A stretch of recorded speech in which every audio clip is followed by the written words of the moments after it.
Hello everybody and welcome to our lecture on Cascading Style Sheets, CSS. Of course, this follows right on the heels of our HTML lecture.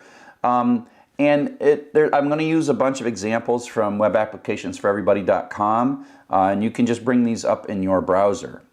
I love to place everything that we talk about in the context of the request response cycle, because that's the whole web applications for everybody. You cursor out here, you do a click, it sends a request, a HTTP request, maybe talks to a database, gets some stuff back, sends some stuff back. This is the request response cycle right here. And the thing that comes back is HTML. And then that is parsed, put into the document object model.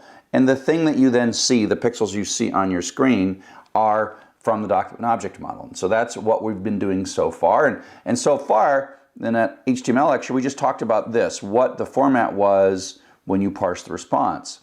So what we're going to talk about today is we're going to talk about, in addition to that, we're going to go and pull another file, a CSS file, CSS, and that is going to inform the document object model, and it's going to change how things look out here. And so, you know, we'll have some CSS in the HTML, but we'll also have some CSS in separate files that make separate request response cycles. So we're going to be putting files like our HTML files in here and our CSS files in here. So we're going to be serving them a little bit. But mostly what we're worried about is sort of the form, how to make the DOM look pretty. And that's sort of what CSS is all about. So in addition, I would like you to install this thing called Web Developer from Chris Pedrick. Chris Pedrick has been doing this a long time, before there were even developer consoles in browsers. And it's funny that the developer consoles don't do what this does. I don't use all of its features, but it has some wonderful features for CSS, in particular turning on and off various styles. And so it's a great way to sort of dig through CSS issues in addition to the Web Developer Console.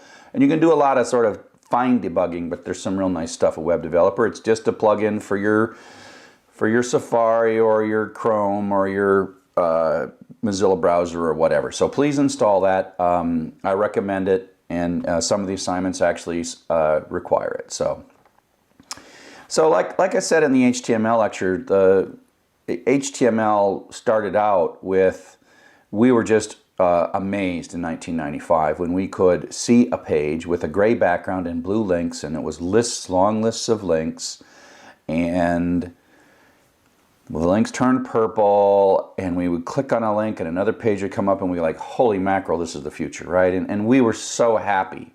And our curiosity was piqued. We did interesting things.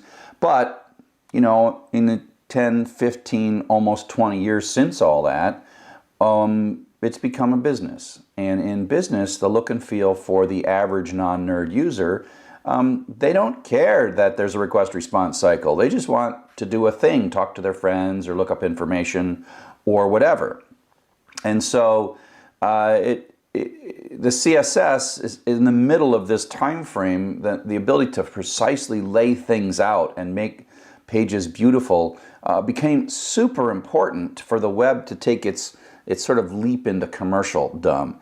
So if you look at the Yahoo web page, for example, this is just a screenshot I took a while back. They do studies as to how much white space is in between those two pieces.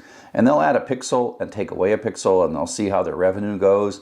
And so these user experiences, these visual looks and feels are highly tuned and highly sort of taken care of. And so CSS needed to be able to precisely have a pixel perfect layout in every browser.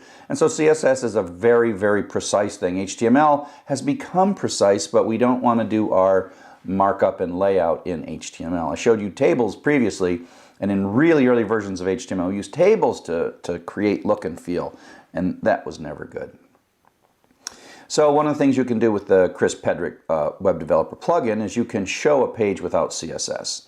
And what you should expect when you see a page without CSS is it's sort of beautiful even without CSS. It's beautiful in a logical and a structure. And so here's my Web Applications for Everybody website, right? It's got cool stuff. It's got these little things that go over there. It's got the little border. The color's gray here, and it's a little lighter gray, and this wraps around and looks really awesome, right? Well, turn CSS off, and you should still see a page that you could effectively navigate. It's like going back in time to a simpler time of, okay, I want to see this. This is really a list of links at the end of the day, and there you go, it's a list of links. And the default is I've already clicked on lessons, so lessons is purple now. And here's this video, and if you scroll up and down on this, I mean, it's really fun to go to a website and, you know, turn CSS off and see how good their HTML developers are and how pretty it is. And so it's supposed to be pretty in a simple way. And what's nice about this is it really leads to good accessibility, meaning some people do not see the graphics, they hear the page read to them. And this way, this is how it's read. And the simpler and more beautiful and elegant your HTML is, the easier it is for a person who has reduced visual ability to understand your site. And that is, I remember the joy of hearing from people who were using the web and Gopher in the early days, how they all of a sudden could go anywhere and see anything and do anything in a way that that visually impaired people could never do for like hundreds of thousands of years. And it's joyful. And then what happened is we ended up with this really nasty markup, and then it was like the web was simple and they loved it, and then the web became ugly and nasty and HTML became nasty, and they're like, the world is horrible because now you go to all these cool websites, but I can't go to these cool websites because I'm visually impaired. And now we're back to that. We're back to beautiful HTML, simple HTML, and then beautiful web pages, and CSS is the matter. Okay, I think I've done enough advertising for CSS and accessibility and beautiful HTML. So ultimately, if you look at how this thing is assembled in your browser, there is an HTML page that is pulled down, and then there is CSS, sort of both inside the document. Sometimes there's CSS in the document. If you look at this, not that it matters, there's a little bit of CSS in that document, and then a whole bunch of other CSS that brings all the beauty to this. Sometimes it even takes some JavaScript and whatever. And so we understand that the HTML does not have the beauty in it. The beauty comes from the CSS. And that is part of what we try to do, is learn CSS. So if you're going to be like a coder and you're not going to be a graphic designer, you still need to know enough CSS so that you don't write horrible HTML, so that you know what a really good CSS developer is capable of doing on your behalf. And on large projects, including like Sakai project, which is an open source learning management system, this allows separation of concerns. And you can have people that specialize in the back end and the HTML, and then a web designer can, the web designer, so if you think of the developer, usually there's a back end, and then they generate, from the back end, they generate the HTML, and then the designer will build the CSS. The designer will often have skill enough to sort of tweak the HTML if the developer built bad HTML. So they kind of meet in the middle at the HTML, with the developer mostly being responsible for building the back-end developer. And then the front-end designer can then tweak the HTML a little and then tweak the CSS. And so the HTML is where the back-end developer and the front-end developer come together, but it means that you can it means that you can have lots of people working, and you can develop highly specialized skill sets in larger projects. I know that my skill set is in this side. I am not skilled in this side, right? I can clunk my way through CSS, and everything that you'll see is my CSS, and you'll be like, whoa, that's not very good. And if it even looks pretty of mine, I'd probably use Bootstrap, and I cheated and found a CSS framework, and I didn't build it, I just did it. Now, there are people who are smart enough to build Bootstrap. They can build such gorgeous websites, and my job is to build beautiful HTML that then they can add CSS to and make it super gorgeous. So the CSS basic syntax is different than HTML, right? HTML is less thans and greater than. CSS has curly braces. I don't really know who invented the first. I should find that out and go videotape that person. But it has curly braces and semicolons, so it kind of looks like a little bit of C. And it's really a set of rules. And it's not sequential, although the order does matter, because what comes later has more importance than what comes earlier in CSS. But it's not like code that gets run. And so the anatomy of a CSS rule is that there is some kind of a selector. And in this case, the simplest selector is the tag that we want to affect. We want to affect the body tag. Now, there's only one body tag, but you could have a P for a P tag and say, I would like to do this to all P tags. And so it's implicit, kind of like SQL, in that a body tag means for all body tags. There's an implicit loop for the whole document. And we'll see how to reduce that later to it, so it's not always the whole document. But for now, a tag means a tag there by itself means every tag in this document. And then there's a series of rules, and so this is really when to apply. This is sort of what aspect, and there's a whole list of aspects that you can have, and then what you want to do. I want to make the font size 100%, I want to use Arial, and then sans serif, etc., etc., etc. Holy mackerel, my little pen is undoing itself.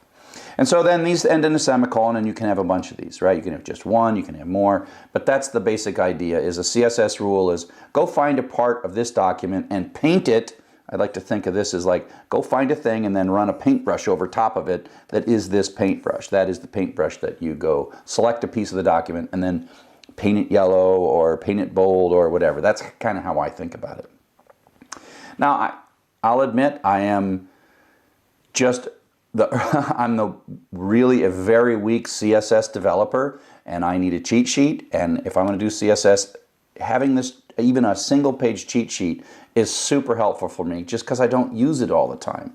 And so the attributes like background color and the border dash bottom, you know, for me, they're all very self-explanatory. They're really easy to understand, or if you don't understand them, you just Google and you go Stack Overflow. But like for me, I'm like, is it border bottom or bottom border? I just can't remember that stuff, and so I just have to have a cheat sheet whenever I work. And this is one cheat sheet that I happen to like. And these are the kind of properties that we're going to be playing with. Color, the background color, how to align it vertically, how to align it horizontally, padding, which is space on the sides, etc., etc., etc. So there's just tons of CSS properties, and there's tons of great documentation on each of these CSS properties with little samples all over the place. And I have my own samples as well that I'll do some recordings and walk you through like line by line on my sample code as well. But this is the kind of stuff that we're going to play with in CSS. So up next, we're going to talk about how we connect CSS and HTML together. So welcome back. Now we're going to talk about how you use CSS within HTML, how you take these CSS rules and apply them to the various parts of HTML. And there are three basic ways that we do this. One is we take an HTML tag and use the style attribute and just put those little CSS key value, CSS settings right there, very close. The other thing is you can put it in the background of the HTML document, usually in the head area. And the other, probably most common thing, especially when the styles get large, is an external style sheet that's a separately loaded file with a separate request-response cycle. So we'll start with sort of the simplest but sort of least used of these things. And that is, like I said, you can put a style attribute on any tag. And you say any attribute, you say it's got a double quote and a bunch of stuff and another double quote. And in there is a series of CSS rules that are basically CSS setting like border style, colon, and then the border style setting that you want.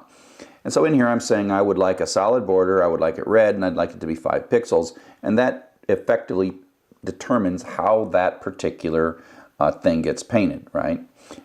In this particular one, I said font family monospace for that particular paragraph. So this paragraph is painted with a font family monospace. And so you can just put these things here. I put on the body tag, I want an Arial sans serif font. So the whole body is not Times New Roman, except for the fact that this particular one is monospace. And so these two tags are rendering opinions about what the font's supposed to be. But because this one is closer, the monospace wins here, but the Arial wins everywhere else because none of these other tags render an opinion. And so that's kind of the cascading bit, meaning the closer it is, the more priority that it has, unless of course they put important up here. And important is something we'll talk about later. You can make the farther away override the local, but it's not something you want to use too much. If you're using important, that's a trouble. But don't worry about important right now. Just imagine cascading means the closer, the higher priority. Closer to the tag the statement of CSS is, then the higher priority that it is. So another place that you can put the CSS is right there in the header, right? So instead of putting it on a tag, we can use a style tag in the header. And so here we have the header of the document, right? The body starts down here. And up here, we're going to set a set of rules. And now we're using the thing where we have to say which tag it goes to. So now I can say the body tag, even though there's only one body tag. We want a font family Arial sans serif. And because they're all inheriting from the body tag, then all the paragraphs inherit from this, and the headers inherit, etc., etc. So it's like body on down in this particular case. The header 1, which is this, is blue. And paragraphs are supposed to have a solid border, red, 5 pixels. And so border style, border color, etc. And that means that each of the 2 paragraphs here are away you go. And I'm going to dig into the anchor tag, and here's my little anchor tag. And I'm telling the anchor tag that I would like to have a green font, and I would like no underline. The default is to underline them. If you look at links, they're always underlined. I'm overriding that. And then I want the background color of that text to be light gray. And so this is a set of rules. All that HTML is down here, lower down, and there are no style tags. There are no style attributes on the tags because we have basically said for all paragraph tags, for all anchor tags, for all H1 tags, and for all body tags, and we put it up here in the top of the document. Now the problem is most websites have multiple pages, and this gets really frustrating after a while. So you really want to pull some of those widely used or repeated things out into a file and include them. And all we do is take pretty much that same set of CSS rules and we put them into a file. And in this case, we'll put them in the same file, same directory, same folder as the HTML. Although you can pull these things off of a website if you want. So http:// or whatever. But you put a link in here and tell it's a CSS. And it's going to be a style sheet, and then you give it an href, which is then going to pull this file in and sort of expand it as if it were right there in the middle of a style tag. And so it knows it's a CSS, and it pulls it in. So that's how you change your HTML. So now if we take a look at the next example, we see that in this next example, we've got a link, right? And down here, we've got no style. Ignore this little thing. That's how we're putting this little, don't ignore that page. But in the real stuff here, we've got this. We've taken our, we got our pre-tag. We've moved it in. We've got some things here. We got all that stuff that we've done, right? And if you look, here is that rules.css file. Rules has all that same stuff. H1, border color, a tag, all that stuff that we put in the head now is sitting in this rules file, and we're just pulling it in right here in one fell swoop, and it accomplishes the exact same thing. Okay? And so this, including in a separate file, is by far a superior way to do it than putting it in the head tag. So, but sometimes you have to change 2 things and you put them in the head tag. And it's up, you use all 3 of these ultimately, but generally you tend to start with a large amount of CSS in a file, and then you tweak in the head, and you might tweak on a tag here and there. And that's kind of how these 3 things tend to work together. And the whole cascading thing works out well. You can put the link first and then style tag second, and then it kind of overrides some of the stuff that are in the linked, and then you can have something on a tag which overrides the stuff that's in the head. Unless, of course, it says important. So, as the world went from hacking look and feel in HTML to finely tuning look and feel in CSS, all these tags, paragraph, H1, body, they all had default styles that had kind of evolved, and links and all that stuff that evolved, and a lot of pages depended on those default styles working. And so they couldn't say, welcome to CSS, and now all the styles, a paragraph that's unstyled will look terrible. Not that they look great. And so we couldn't take the paragraph tag. Everything had a style. That's the problem. All the existing tags had something on them. So they had to make new tags, and the new tags that they made are the span and the div tags. The key to the span and the div tags is span is an inline tag that has no styling associated with it, no default styling. It is defined as having no styling, and the div tag is a tag that has no styling associated with it, but it's a block tag. And so we sort of use these to sort of mark text, but don't inherit, without inheriting any styling from some long ago 1993-94 defaults. And so the span tag is span tag here. That's kind of broke over a line. The span tag has no styling except that styling which you add. In this case, I'm adding it with a style attribute.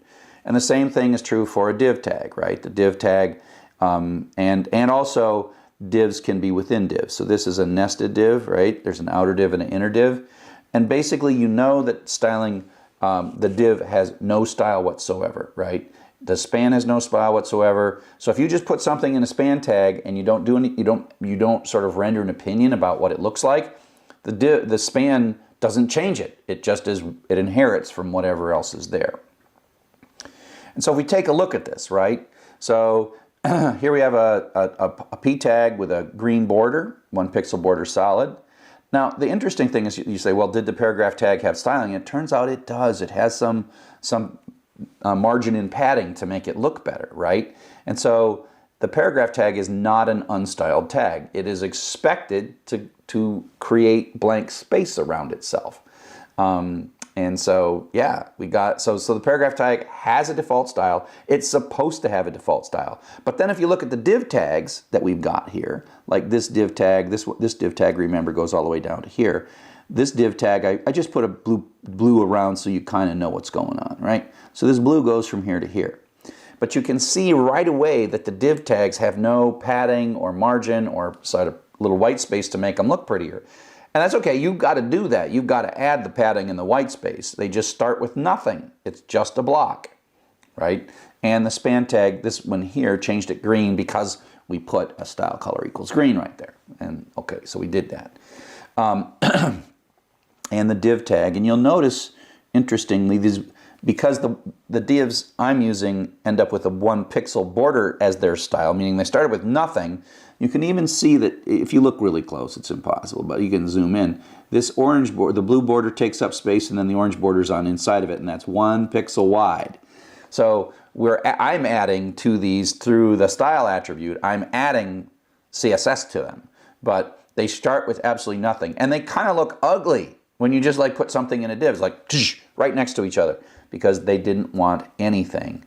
And again, they're nested, and there's reasons, because we'll use divs to say, this is the main body, and then there's divs within the main body, and then this is the navigation, and this is the footer, etc., etc., etc.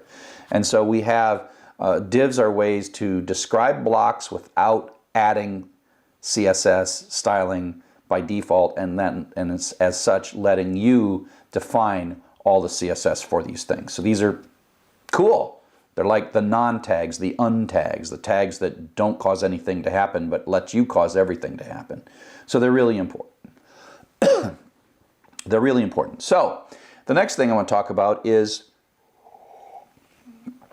making a sort of finer selection of which tags that you want to apply a rule to, right? A rule to. And so if we look at this tag right here, this is the body tag, and that basically says I want everything from body to /body, then everything inherits. So unless it's overridden, I want Arial sans serif to happen. Okay? And I can do that with a paragraph tag, but I want to show you this other thing. So there's a way to mark a tag. Let's find this one. Where's first? First, right there. So there's this ID attribute. An ID attribute is an attribute that was added kind of specifically for CSS as well.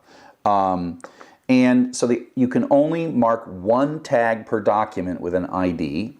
And then there's this class tag, and you can mark as many tags as you want in the document with a class tag.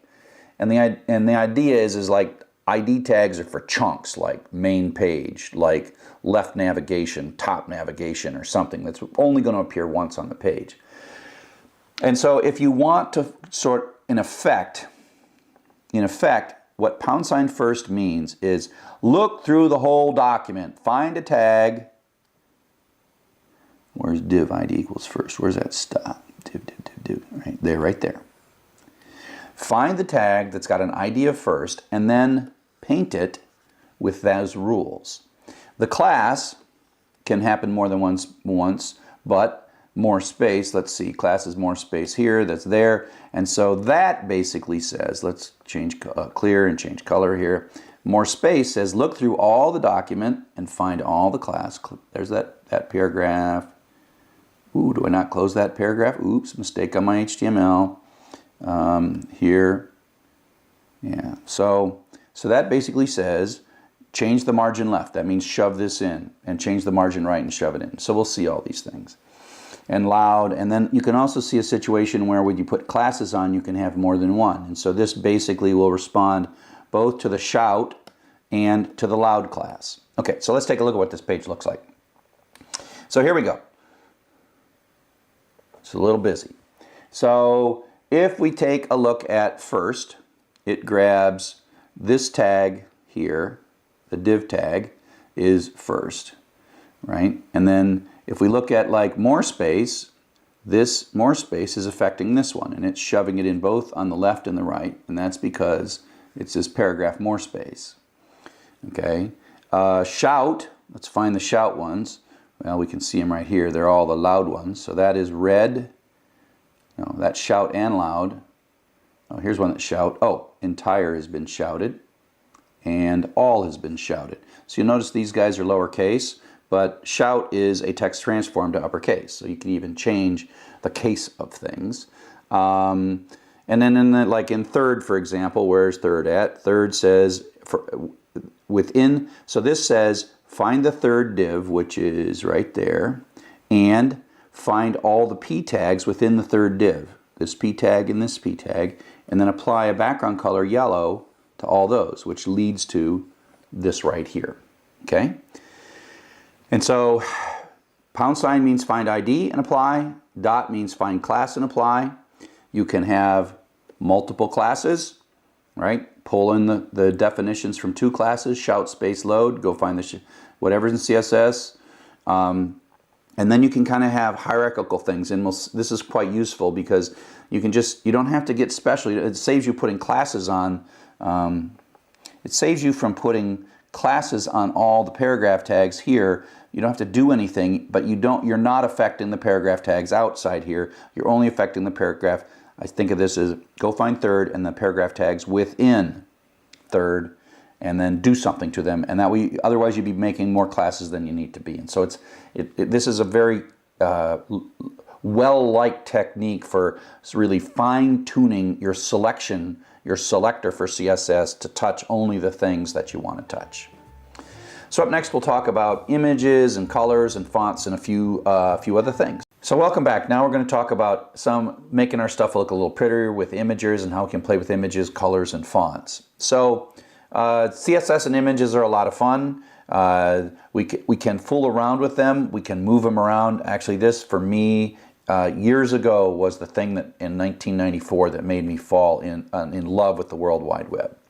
So what made me fall in love with the World Wide Web was the ability to take a picture of me, and I love pictures of me, and then float it to the right, and then I put a little border around here. And so that's what I've done with CSS. So let's take a look at how I've done that.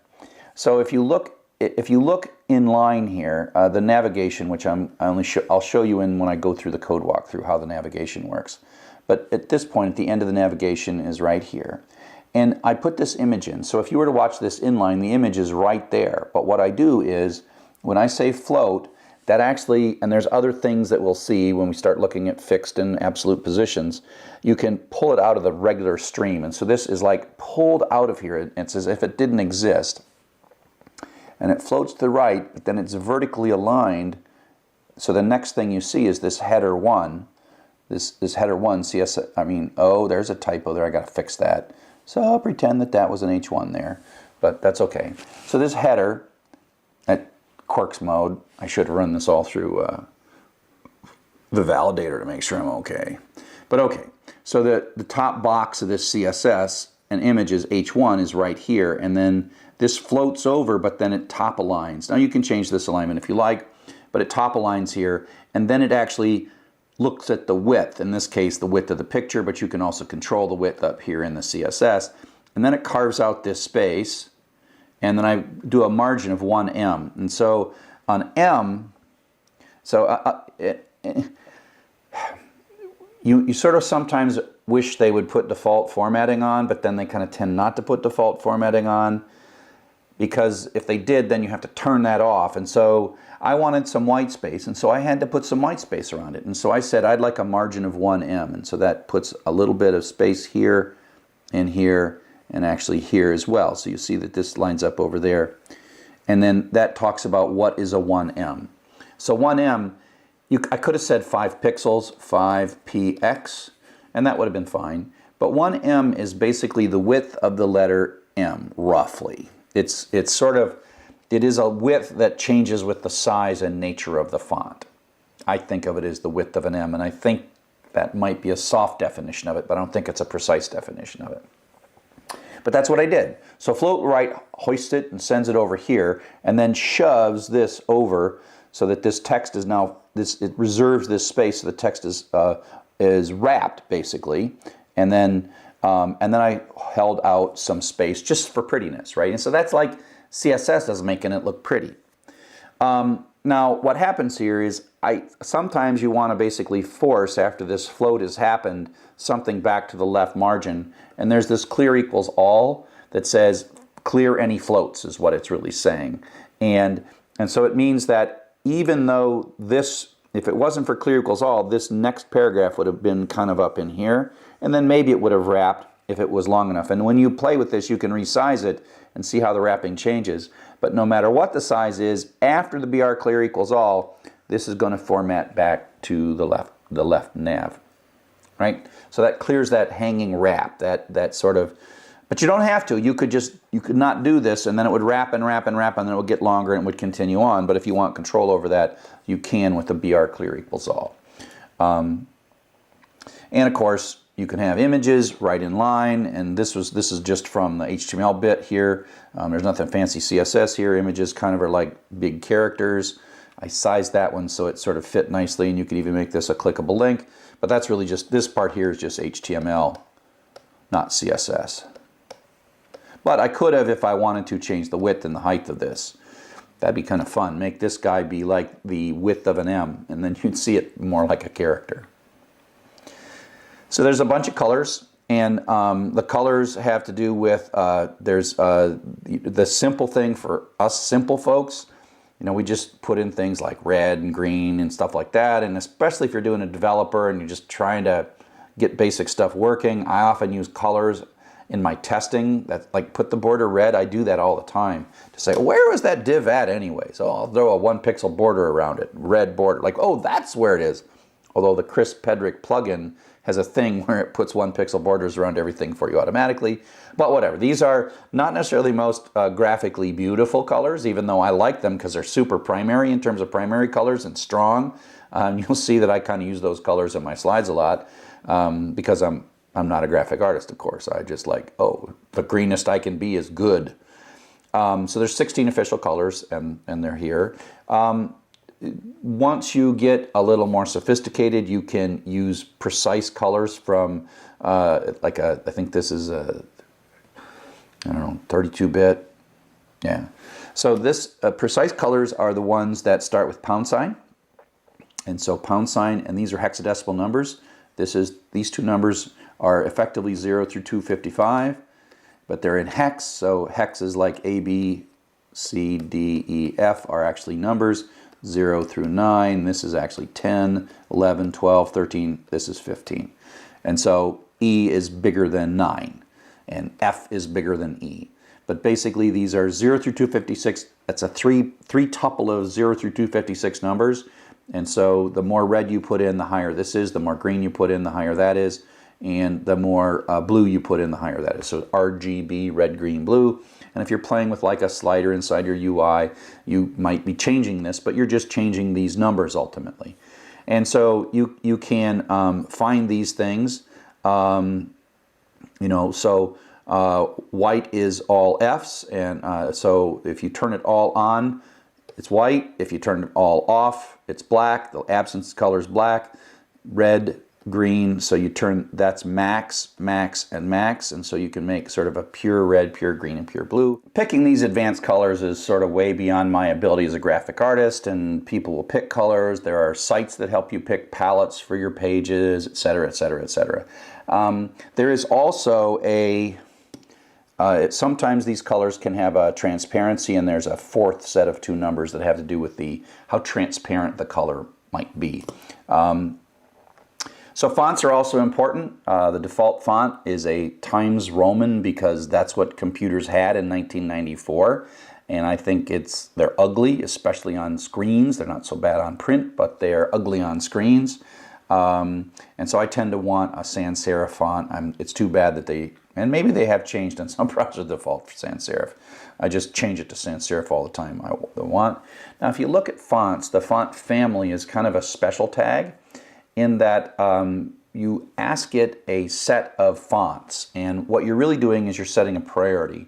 And the problem is depending on whether you're on Windows or Mac or which version of Windows or which browser or what fonts they've had installed, you can, fonts might not be there. And so what you basically do is you basically say, okay, I would like this. I think this is a Microsoft font. And if that font's not there, then I would like this font. And I think that might be also a Microsoft font. And if that font's not there, then there's Arial. See how much I know about graphic arts? I have no idea. I think this might be a Mac font. And if that font doesn't work, default into the fallback font sans serif. And there is always going to be a serif font, Times New Roman like, sans serif, Arial like, monospace, which is Courier like, cursive and fantasy, which are whatever.